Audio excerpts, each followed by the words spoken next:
ठीक आहे, पहा लॉज ऑफ मोशनमध्ये सगळ्यात पहिलं आपण 3 लॉज ऑफ मोशन पाहिलं. ठीक आहे, फर्स्ट लॉ काय होता, परत नाही सांगणार मी. Law of inertia. Law of inertia काय सांगतो, लॉ ऑफ इनर्शिया काय सांगतो, बॉडी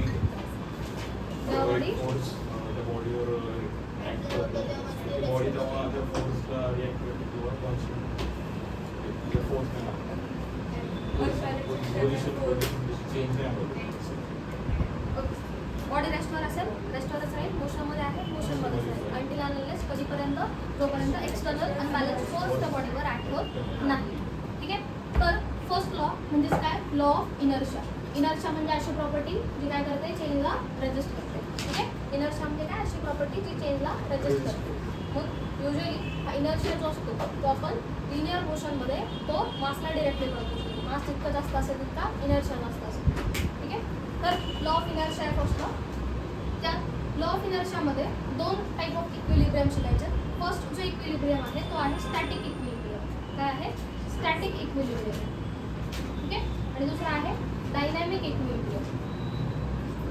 काय, डायनॅमिक इक्विलिब्रियम. इक्विलिब्रियमचे 2 टाईप्स आहेत, स्टॅटिक इक्विलिब्रियम आणि डायनॅमिक इक्विलिब्रियम. तर स्टॅटिक इक्विलिब्रियममध्ये बॉडीवर जो एफ नेट आहे, एफ नेट म्हणजे फोर्स, जो नेट फोर्स लागणार आहे तो नेट फोर्स इक्वल टू 0 असेल. इथे पण इक्विलिब्रियम याचा अर्थ काय, F net is equal to काय असणार आहे, 0 असणार आहे. पण फक्त दोघांच्या नावात आहे, हा काय स्टॅटिक, हा काय डायनॅमिक इक्विलिब्रियम. ठीक आहे, स्टॅटिक इक्विलिब्रियम कधी असेल, ज्यावेळी बॉडी कम्प्लीट रेस्टवर असेल त्यावेळी स्टॅटिक इक्विलिब्रियम असेल. ठीक आहे, त्यावर तिच्यावर ॲक्ट होणारे फोर्सेस हे काय 0 आहे. ठीक आहे, आणि इथे वेलॉसिटी पण काय तिची 0. ठीक आहे, बॉडी ही काय कम्प्लीट रेस्टवर आहे. स्टॅटिक म्हणजे काय, बॉडी ॲट रेस्ट. ठीक आहे, आणि डायनॅमिक म्हणजे काय, बॉडी मोशनमध्ये आहे पण तिच्यावर ॲक्ट होणारा नेट फोर्स हा इक्वल टू 0. आता नेट फोर्स 0 कधी येईल, ज्यावेळी सपोज एखादा असं व्हील आहे. ठीक आहे, किंवा गाडीचा व्हील आहे सपोज, ते एका कॉन्स्टंट वेलॉसिटीने मूव्ह करत आहे. वेलॉसिटी काय, कॉन्स्टंट वेलॉसिटीने मूव्ह करतं, त्यावेळी ॲक्सेलरेशन असेल का, ॲक्सेलरेशन असेल का. वेलॉसिटी जर कॉन्स्टंट आहे तर ॲक्सेलरेशन असेल का, नाही. का बरं, कारण ॲक्सेलरेशनचा फॉर्म्युला काय आहे, चेंजिंग वेलॉसिटी अपॉन टाइम. बरोबर, वेलॉसिटी बदलते आहे का, वेलॉसिटी कॉन्स्टंट आहे. याचा अर्थ चेंजिंग वेलॉसिटी काय आला, 0 अपॉन टाइम, म्हणजे ॲक्सेलरेशन काय आलं, 0. ॲक्सेलरेशन 0, फोर्सचा फॉर्म्युला काय, मास इंटू ॲक्सेलरेशन. ॲक्सेलरेशन जर 0 असेल तर फोर्स पण काय आहे, 0 आहे. झाली का इक्विलिब्रियम, झाली. बॉडी काय इक्विलिब्रियममध्ये, का, कारण तिच्यावर ॲक्ट होणारा फोर्स काय 0. ठीक आहे, फोर्स ॲक्ट झाला तर वेलॉसिटी काय होणार आहे, बदलणार आहे. ठीक आहे, मोमेंटम बदलतं ना. फोर्स ॲक्ट झाला तर काय होणार आहे, वेलॉसिटी बदलणार आहे आणि त्याच्यामुळं त्याच्यात काही ना काहीतरी मोमेंटम येणार आहे. आणि मग गाडी इक्विलिब्रियम ती जी गाडीचं व्हील होतं ते इक्विलिब्रियममध्ये राहणार नाही. समजलं का, स्टॅटिक इक्विलिब्रियम म्हणजे बॉडी कम्प्लीट रेस्टवर. ठीक आहे, आणि डायनॅमिक इक्विलिब्रियममध्ये बॉडी मोशनमध्ये आहे बट एका कॉन्स्टंट वेलॉसिटीने मूव्ह करते. कॉन्स्टंट वेलॉसिटी असेल तर ॲक्सेलरेशन 0, ॲक्सेलरेशन 0 तर फोर्स पण 0, आणि यालाच काय म्हटलं, डायनॅमिक इक्विलिब्रियम.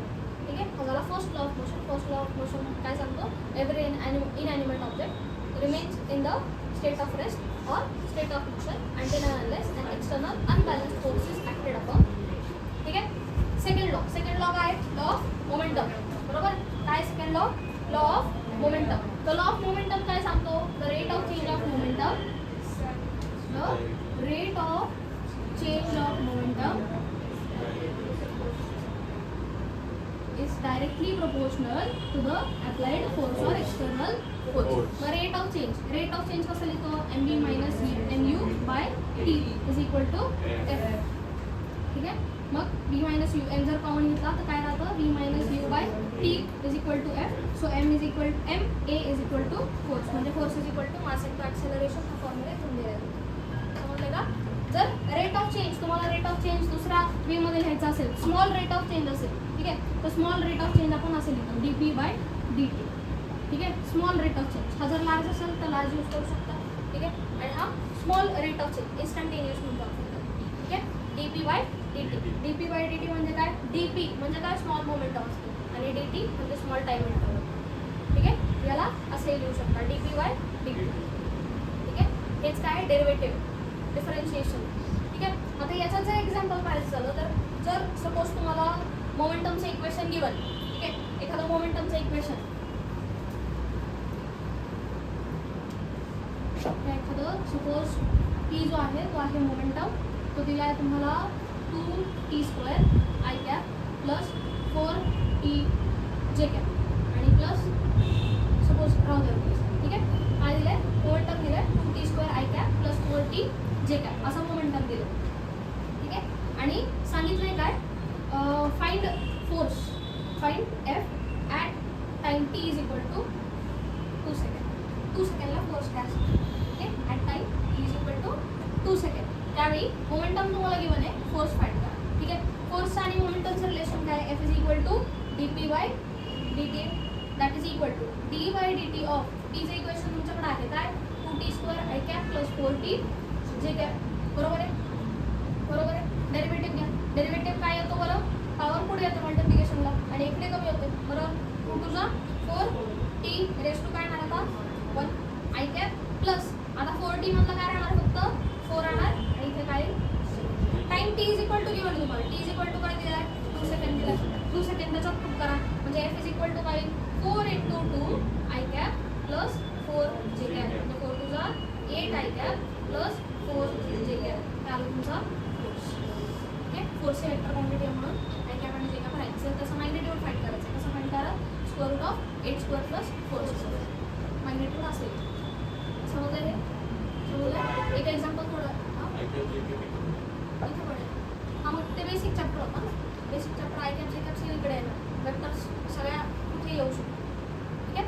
एक एक्झाम्पल देते ते नंतर सॉल्व करा. जर मोमेंटम असेल 3t² i cap plus 4t जे cap at time is equal to 4 seconds calculate force calculate करायचा ठीक आहे. थोडं वेळ सुरू हे समजलंय का नक्की समजलंय ठीक. आणि थर्ड लॉ मध्ये थोडासा बदल करा. काल मी सांगितलं होतं ॲक्शन आणि रिॲक्शन सेम बॉडीवर ॲक्ट होतो नाही तो डिफरंट बॉडीवर ॲक्ट होतो. Action and reaction always act on different body हे नोटमध्ये लिहून ठेवा ठीक आहे. आता पहा आता आपण फ्री बॉडी डायग्राम काढली बरोबर. फ्री बॉडी डायग्राम आठवते सगळ्यांना. फ्री बॉडी डायग्राममध्ये युजली आपण सगळ्यात फर्स्ट जे मार्क करतो फ्री बॉडी डायग्राम म्हणजे काय बॉडीवर ॲक्ट होणारे सगळे फोर्सेस काढायचे असतात बरोबर. हे तर आता सारखं झालेलं ठीक आहे. फ्री बॉडी डायग्राम म्हणजे काय बॉडीवर ॲक्ट होणारे सगळे फोर्सेस काढायचे असतात ठीक आहे. मग जर बॉडी रेस्टोर असेल आता फर्स्ट कोणते फोर्स ॲक्ट करणार तुम्ही जर सपोज त्याचं वेट आहे और ग्रॅव्हिटेशनल फोर्स आहे ठीक आहे. वेट ग्रॅव्हिटेशनल फोर्स आणि तो काय आहे mg. सेकंड जो फोर्स होता तो कोणता होता कॉन्टॅक्ट फोर्स म्हणजेच कोणता नॉर्मल ठीक आहे. कॉन्टॅक्ट फोर्स कोणता नॉर्मल. थर्ड जो होता तो कोणता होता टेन्शन कोणता होता टेन्शन. फोर्थ जो होता तो होता स्प्रिंग फोर्स ठीक आहे. अशा वेगवेगळ्या डिफरंट फोर्सेस होते. मग आता फर्स्ट जर आहे वेट mg.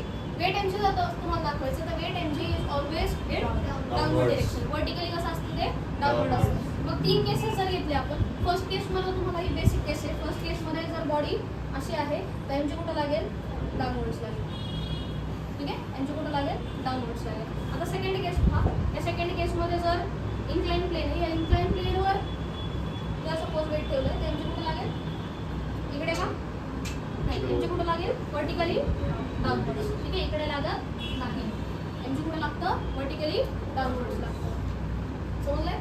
आता याच्यातच तुम्हाला रिझोल्युशन ऑफ वेक्टर्स करायचं. रिझोल्युशन ऑफ वेक्टर्स म्हणजे काय की जर याच्यासोबत त्याचा अँगल होतोय थीटा ठीक आहे. ही जी प्लेन आहे या प्लेन सोबत या बॉडीचा अँगल होतोय थीटा.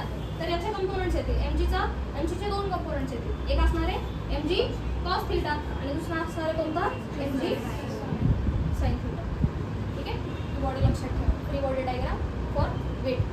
जर वेट mg डाऊनवर्ड डिरेक्शन लागते वर्टिकली डाऊनवर्ड तर त्याचे 2 कंपोनंट्स येतात. एक कंपोनंट असेल mg cos थीटा आणि एक असेल mg sin थीटा. म्हणजे जर बॉडी खाली येणार असेल बॉडी काहीतरी वर्क डन करणार असेल ठीक आहे. ती जर सपोज स्लाइड होती ठीक आहे. ती जर या फ्रिक्शनलेस इन्क्लाइन प्लेनवर आहे ती बॉडी स्लाइड होते तर स्लाइड कोणामुळे होते ती mg sin थीटामुळे ती स्लाइड होते. mg cos थीटामुळे स्लाइड होतीये का नाही. कोणामुळे स्लाइड होतीये mg sin थीटाने स्लाइड होतीये ठीक आहे. वर्क एनर्जी पॉवरमध्ये हे इक्वेशन लागेल कुठेतरी ठीक आहे. तर बॉडी कशामुळे वर्क डन करते mg sin थीटामुळे वर्क डन करते समजलंय. झाली सेकंड केस. आता जर थर्ड केस घेतली या थर्ड केसमध्ये सपोज एका सर्क्युलर पाथ आहे. या सर्क्युलर पाथमध्ये आपण मासेस ठेवले ठीक आहे. तर सपोज इथे एक मास आहे इथे एक आहे इथे एक आहे आणि इथे वेट mg कुठं लागेल वर्टिकली डाऊनवर्ड. सगळ्यांचा वेट कसा लागेल वर्टिकली डाऊनवर्ड. याचं एमजी आणि सगळ्यांचा वेट कुठं लागेल वर्टिकली डाऊनवर्ड्स असणार आहे. समजलं वेटचं. Weight is always directed vertically downward डिरेक्शनला असेल. वेट समजलंय. ठीक. आता काय नॉर्मल फोर्स म्हणजेच कॉन्टॅक्ट फोर्स. याच फिगरमध्ये नॉर्मल फोर्स जर मार्क करायचं झालं, नॉर्मल फोर्स म्हणजे काय असणार आहे always perpendicular to the surface. असा सरफेस जो कॉन्टॅक्टमध्ये असेल त्या सरफेसला कसं असणार नॉर्मल फोर्स ऑलवेज परपेंडिक्युलर असेल. मग इथे कॉन्टॅक्ट आहे, कॉन्टॅक्टला काय म्हणजे तो परपेंडिक्युलर म्हणजे नॉर्मल फोर्स हा आला. ठीक आहे अपवर्ड डिरेक्शनला. ठीक आहे परपेंडिक्युलर कसा असतो तो ऑलवेज परपेंडिक्युलर टू सरफेस. सरफेसला कसा असतो तो परपेंडिक्युलर. ठीक आहे याचा कसा येईल मग हा सरफेस आहे याला परपेंडिक्युलर काढायचा आहे म्हणजे हा आला नॉर्मल फोर्स. नॉर्मल फोर्स कोणाला बॅलन्स आउट करतोय बघा बरं. Normal force is balancing out mg cos theta. कोणाला बॅलन्स आउट करतोय mg cos थीटा ला बॅलन्स आउट. याचा जर नॉर्मल फोर्स काढायचा झाला याचा कुठे येईल सरफेस ऑफ कॉन्टॅक्ट. ठीक आहे याचा कुठे इकडे बरोबर. याचा कुठे येईल आतमध्ये याचा डाऊनवर्ड. ठीक आहे आणि याचा कुठे येईल. समजलंय का. समजलंय नक्की. ठीक. आता पुढची एक फिगर घ्या.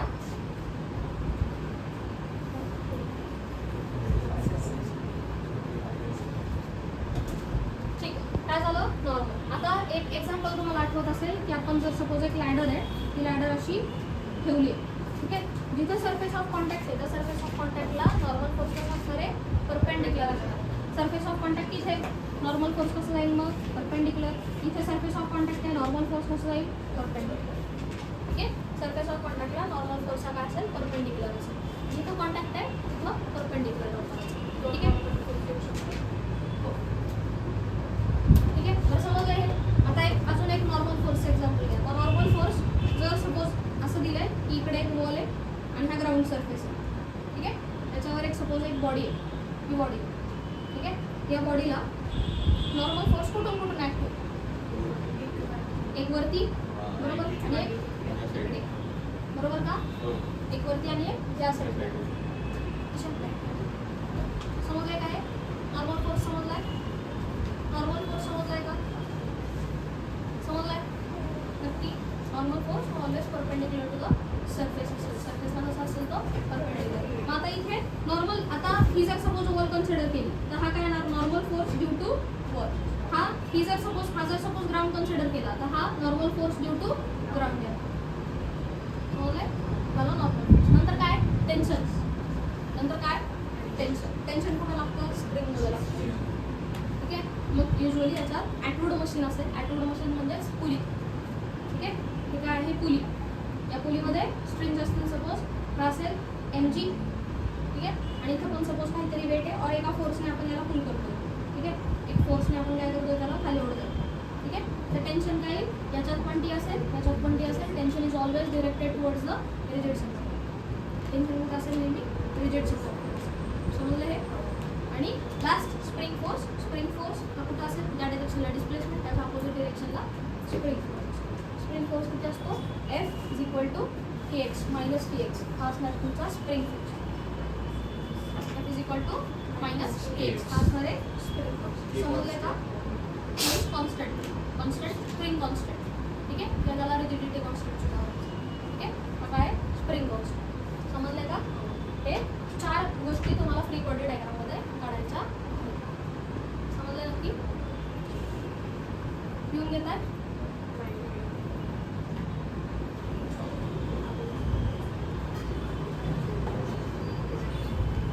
ठीक आता इम्पल्स आणि मोमेंटमचा एक लॉ आहे. तो इम्पल्स आणि मोमेंटमचा एक लॉ पहा. आता सेकंड लॉ ऑफ मोशनने आपण काय पाहिलं. सेकंड लॉ ऑफ मोशनने स्टेट काय केलं की F इज इक्वल टू काय असतो mv minus mu by t. बरोबर सेकंड लॉ ऑफ मोशनने काय सांगितलं mv minus mu by t. जर इकडे गेलं मल्टिप्लिकेशन आता काय होतं F into T is equal to mv minus mu. F into T कोणाचा फॉर्म्युला आहे. कोणाचा फॉर्म्युला आहे इम्पल्स. कोणाचा फॉर्म्युला आहे F into T impulse is equal to mv minus mu. त्याला काय म्हणाल चेंज ऑफ मोमेंटम. म्हणजे चेंज ऑफ मोमेंटम जे येणार आहे ते कोणाला इक्वल असेल change of momentum is equal to impulse. Change of momentum is equal to impulse. Okay, impulse momentum law म्हणायचं आहे. ठीक आहे, चेंज इन मोमेंटम हा कोणाला इक्वल आहे? इम्पल्सला इक्वल आहे. समजलंय? नक्की शॉर्टमध्ये जेवढं आत्तापर्यंत झालं तेवढं घेऊन अनुष्का